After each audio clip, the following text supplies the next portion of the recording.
Hello guys, welcome back once again to one of my fishing videos. Today will be a really special one. Those that haven't been following me for a while, yeah, I haven't made a fishing video in quite a long time. I want to say maybe a couple months already. Long story short, there was a passing in our family that it wasn't. I mean, what passing is always easy, but this one was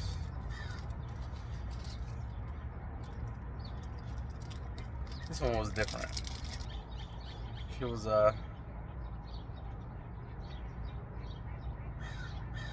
diagnosed with leukemia a couple years ago, but just a couple weeks ago, I want to say it's almost a month ago now,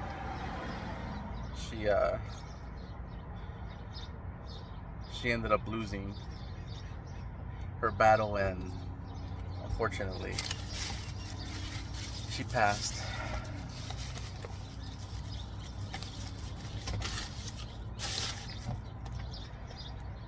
She was only 16 too.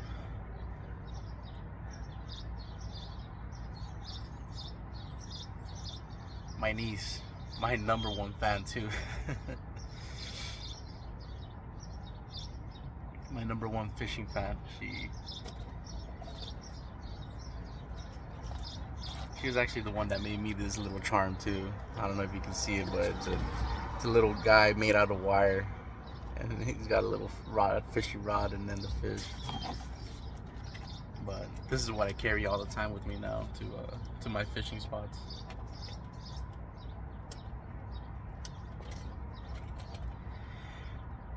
But today, I'm here at the pond. It's actually called Plaza Park in Visalia. And I will be teaching how I fish this pond and how I taught my niece how to fish. And this is actually the pond that I taught her how to fish, and where she caught her first fish, which was a bluegill, you know. And she loved it. She really did.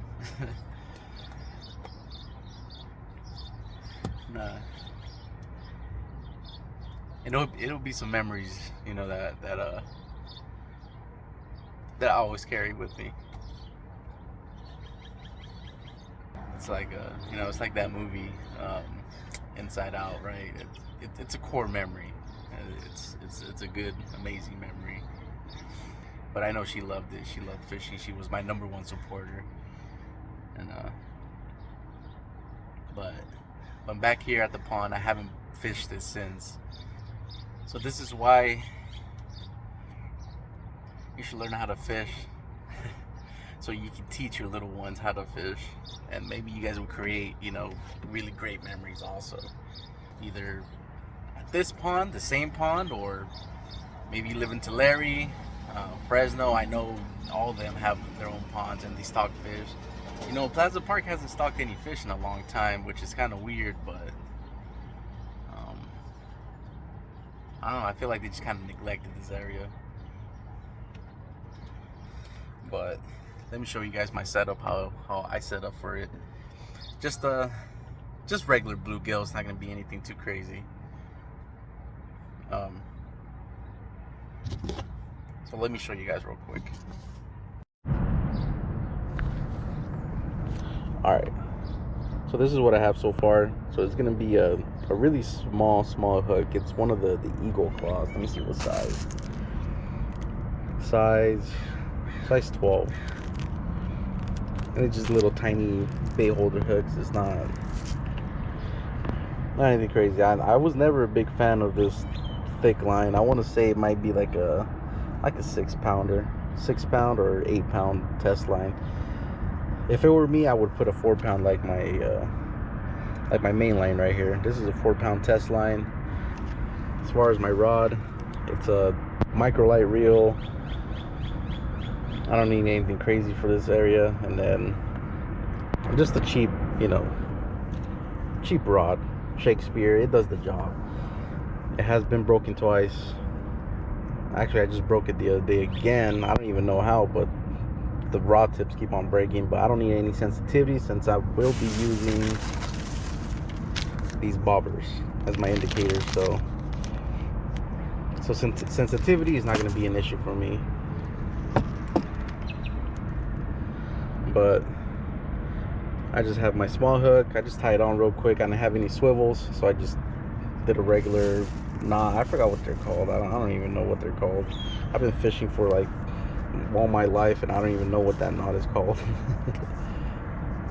And then I also have some mealworms, which is only $2 at Sportsman's. That's where I do a lot of my fishing stuff. Or I buy a lot of my fishing stuff. Sportsman's $2 for 25 of these. I mean, I don't need that many. But even though I think 25 is still a lot. That's crazy. And then I also have crawlers just in case mealworms aren't doing the job. These crawlers should do the job. They're nice and juicy.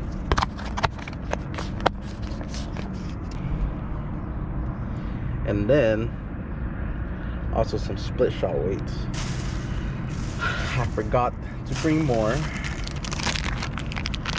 but I'll try to make these work. So the reason why I use split shot weights, it's so I can just get to the bottom or the desired depth as fast as possible instead of waiting for that worm to sink down. I can use the split shot and it'll sink it down to where like I want to, as fast as possible. I don't want to put anything too big on there though, because when the fish feel that weight, they tend to let it go. So just put it above a couple inches, you'll be fine. Then as far as the mealworm,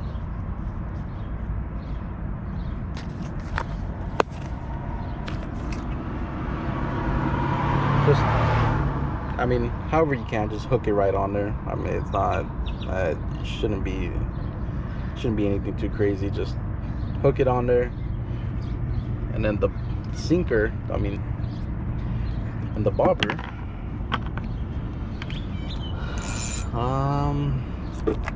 I know it's not too deep in here, so maybe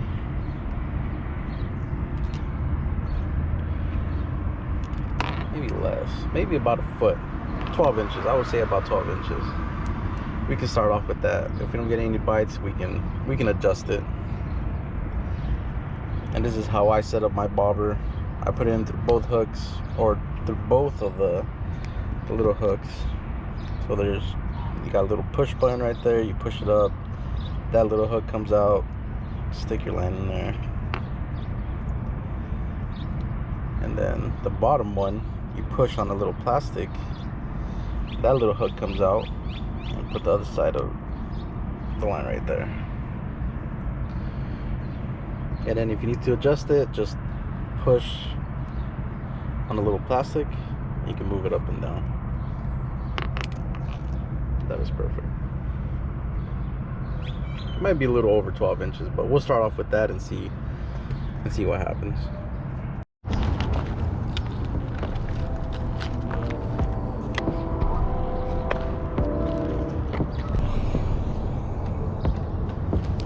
So as far as finding these fish, I would say like along the edges. A lot of this concrete's all cracked up, so they like to hide inside the cracks, rocks, debris, whatever, sticks. They like to hang out around that area, or maybe where most of the moving water is at.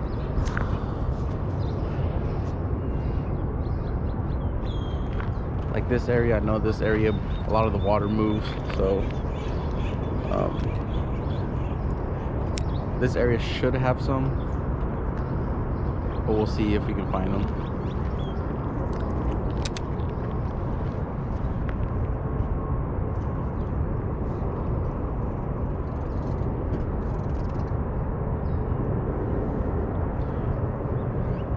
This water is super dirty and murky and nasty. So I feel like you might have to put it right in front of the fish's face so he can see the bait and he can bite it. That's why I'm gonna start off right here with the edges first, see if there's anything in the edges. If not, then I'll throw more out to like the center of the water and see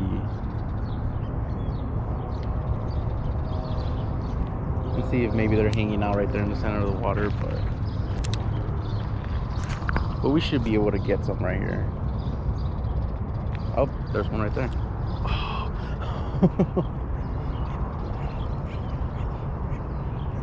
Oh, did you take a chunk out of it? No, he was just biting it. But they're in there. For sure they're in there. Oh, I got one. Oh.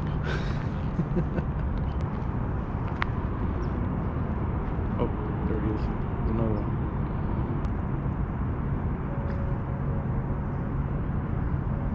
Yeah, he took it.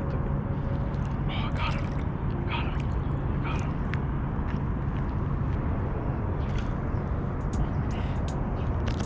Well, there you go, guys. A little bluegill. Another one.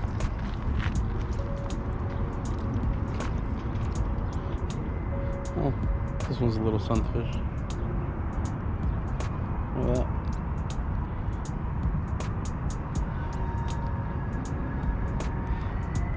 Look at those nice little colors.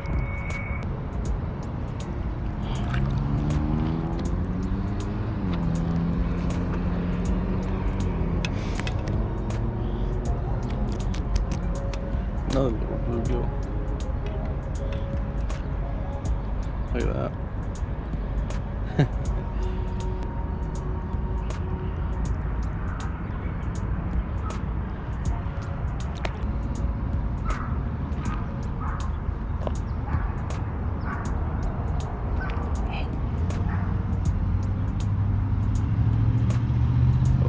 Got it. Oh no. That sun is like beaming down on my leg. We've been having 100-degree weather here for the past 5 days now. Jeez, man. I got up early in the morning today. I got up at 5. Get some fishing on before going to work.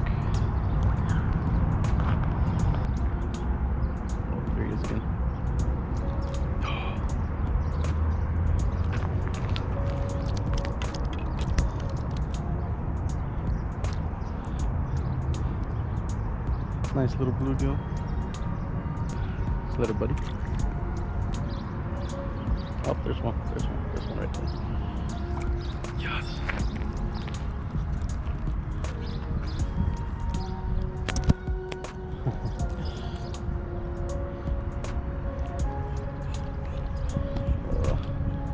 Nice little bluegill. They're all been about the same size.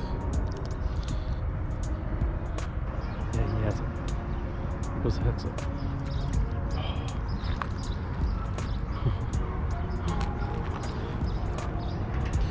Little tiny sunfish. Right when it dropped in there, he just bit that thing down hard. These are really nice. I always like these little stripes that they have around their cheek and around their body also.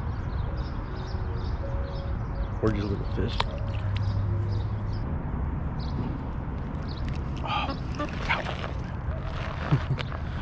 I didn't even know I had one on.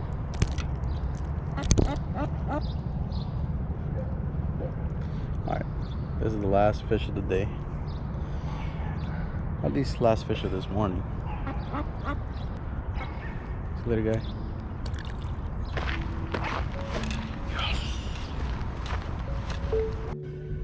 Remember, guys, you don't have to buy anything expensive. Not an expensive rod, reel, whatever. Anything cheap works really well for just small panfish like this.